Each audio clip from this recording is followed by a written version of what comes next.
faisais référence à un petit icône de globe terrestre qui permet d'afficher des cartes interactives. Juste pour vous signaler que pour afficher les cartes en question, il faut tout d'abord que vous ayez téléchargé et installé un petit logiciel qu'on appelle le WeatherScope, qui a été développé par l'Université de l'Oklahoma et adapté ici au Québec par le ministère des Ressources naturelles, de la faune et la SOPFIM. Donc, si vous ne l'avez pas fait, en cliquant sur le petit globe terrestre, il y a un message qui va apparaître, il va vous donner le lien pour justement aller chercher le logiciel en question et pour ensuite l'installer sur votre poste de travail. Donc, je vais cliquer sur le globe. Et la carte, ça prend un peu de temps pour charger toutes les informations, les couches d'informations. Après quelques secondes, vous avez une carte qui est maintenant interactive. Donc, vous pouvez, d'abord, vous pouvez zoomer, agrandir la carte en cliquant avec le bouton gauche de la souris. Donc, je clique. Il y a un petit délai ici à cause du lien Internet.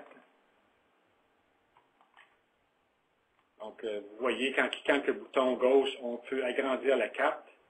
Et au fur et à mesure qu'on zoome, il y a encore plus d'informations qui apparaissent.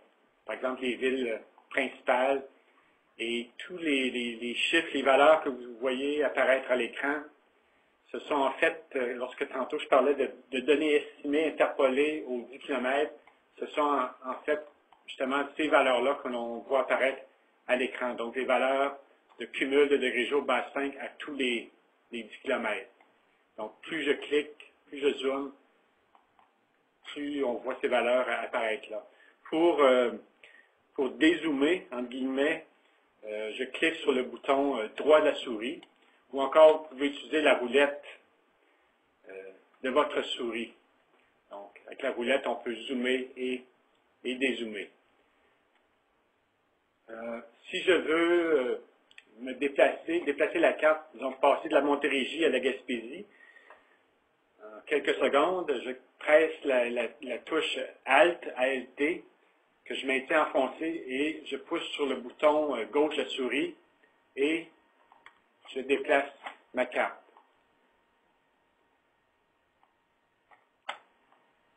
Encore là, avec le lien Internet, c'est un peu lent à se concrétiser, mais on est rendu. Oups,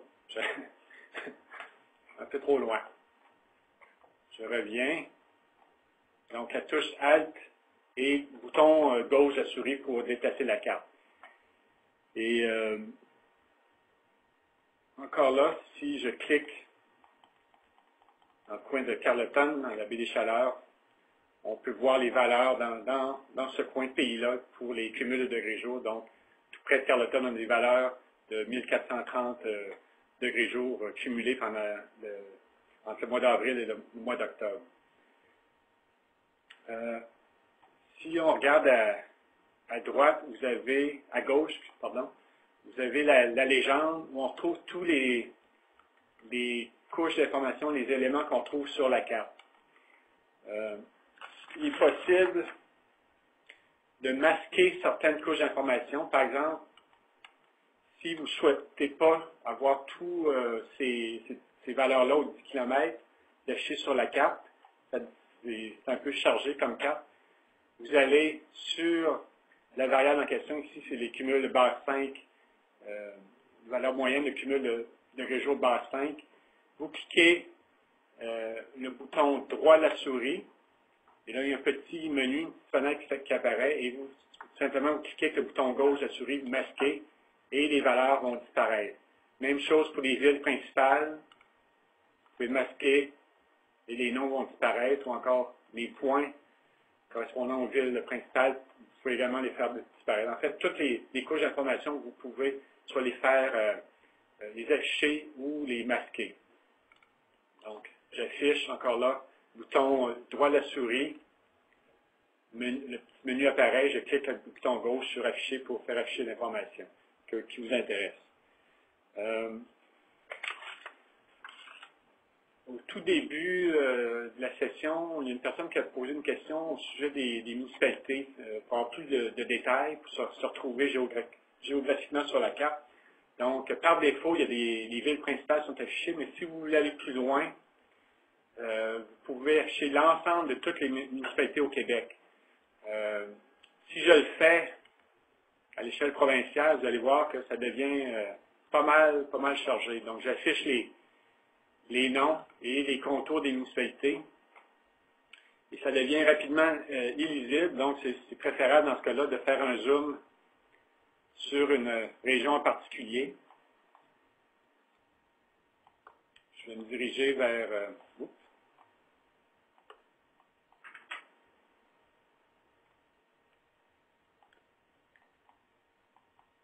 dans les Appalaches. Donc, si vous connaissez les cumuls de degrés jour Basse-Sainte à Saint-Euphémie sur Rivière-du-Sud, je ne sais pas si les gens de cette municipalité-là au téléphone, mais pour votre information, ça peut varier entre 1457 degrés jour à 1464 ou 80. Ça tourne autour de ces valeurs-là. Donc, pour ceux qui voudront aller plus en détail, il est possible d'afficher, comme je viens de le démontrer, toutes les limites des municipalités du Québec. Mais, comme on peut le voir, ça fait très chargé comme carte, donc c'est vraiment pour des besoins particuliers là, que vous allez le faire. Un autre aspect intéressant des cartes interactives, c'est qu'il est possible de les ouvrir en mode autonome, de les ouvrir dans le logiciel, le WeatherScope comme tel. Donc, à ce moment-là, on n'est plus dans le site Internet, on n'est plus dans l'interface web du site Internet. Pour le faire, vous cliquez sur la touche CTRL, CTRL de votre clavier, que vous tenez enfoncé, et vous cliquez sur le bouton gauche de la souris. C'est le bouton droit de la souris. Donc, CTRL et bouton droit de la souris. Et encore là, une petite fenêtre apparaît, et vous cliquez avec le bouton gauche, ouvrir dans WeatherScope. Encore là, ça va prendre quelques secondes.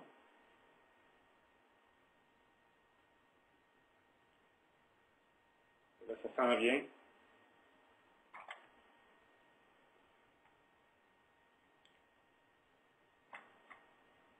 En fait, elle s'est retrouvée en bas ici. Donc, je clique sur la carte en mode plein écran.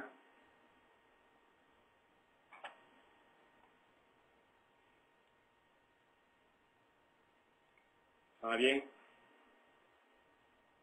On souhaite.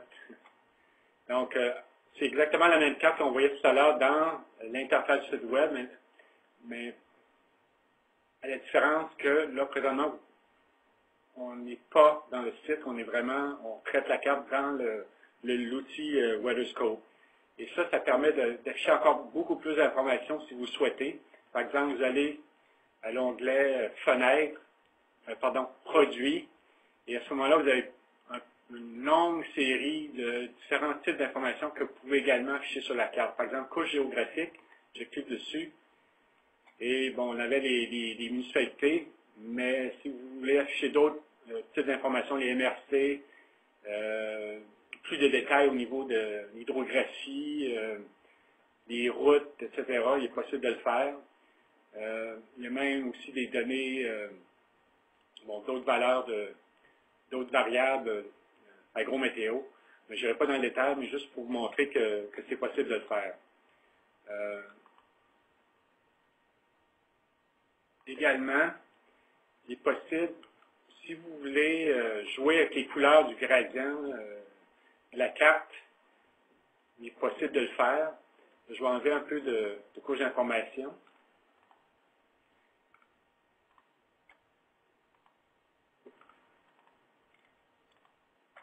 Donc, ici, c'est le rendu cartographique du WeatherScope, donc le gradient produit par le WeatherScope. Et si vous désirez, vous pouvez modifier ce gradient en cliquant sur cette couche d'information, en double-cliquant. Et encore là, il y a une petite fenêtre qui apparaît. Si je clique sur le gradient couleur, une autre boîte s'ouvre et vous pouvez jouer avec les limites des classes. Donc, je ne sais pas si vous voyez à l'écran, mais la zone en bleu, je peux la faire s'agrandir ou ratisser. Donc, on le voit peut-être mieux en mode discret ici. Donc, si vous souhaitez modifier les limites des classes, vous pouvez le faire en venant joindre ici avec les petites boîtes, en déplaçant les limites des différentes classes. Donc, si vous voulez faire ressortir des valeurs de degré à partir d'une valeur X, il est possible de le faire avec cet outil-là. Donc, encore là, c'est très sommaire, mais c'est juste pour montrer là, certaines fonctionnalités qui pourraient être d'intérêt dans vos activités. Vous pouvez aussi, à partir de WeatherScope, enregistrer l'information.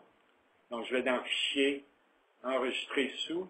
À ce moment-là, vous pouvez enregistrer la carte sous différents formats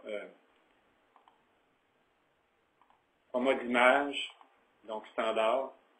Ou encore, un aspect intéressant de l'outil, vous pouvez l'enregistrer en format qu'on appelle WX Script. Et ça nous donne un tout petit fichier de quelques octets seulement, ou kilo-octets, que vous pouvez ensuite attacher à un courriel et l'envoyer à un collègue. Donc, vous pouvez travailler votre carte, changer de gradient de couleur, et ce que vous voulez sur la carte, le sauvegarder en format WXScript et le transmettre à un collègue qui, lui, en double-cliquant sur le fichier, va faire exactement la même chose que ce que vous avez produit de votre côté. Donc, c'est encore là un aspect intéressant de l'outil. Donc, si je reviens au site, pour vous dépanner, pour vous orienter au tout début avec les cartes interactives, on a déposé un petit guide de référence rapide du WeatherScope. Donc, si vous allez en section Aide et documentation, vous pourrez télécharger le fichier PDF de ce petit guide-là qui vraiment va à l'essentiel, vous montre les principales fonctionnalités du WeatherScope, de l'outil. Donc, pour commencer, je pense que c'est probablement les seules fonctionnalités dont vous aurez besoin. Mais éventuellement, vous pourrez aller plus en profondeur et éventuellement, on mettra aussi un guide plus complet là, sur le WeatherScope dans la section aide et documentation. Ce n'est pas écarté non plus qu'éventuellement, on ait une formation vraiment dédiée au WeatherScope pour aller vraiment en détail et voir vraiment toutes les possibilités qui sont offertes par l'outil.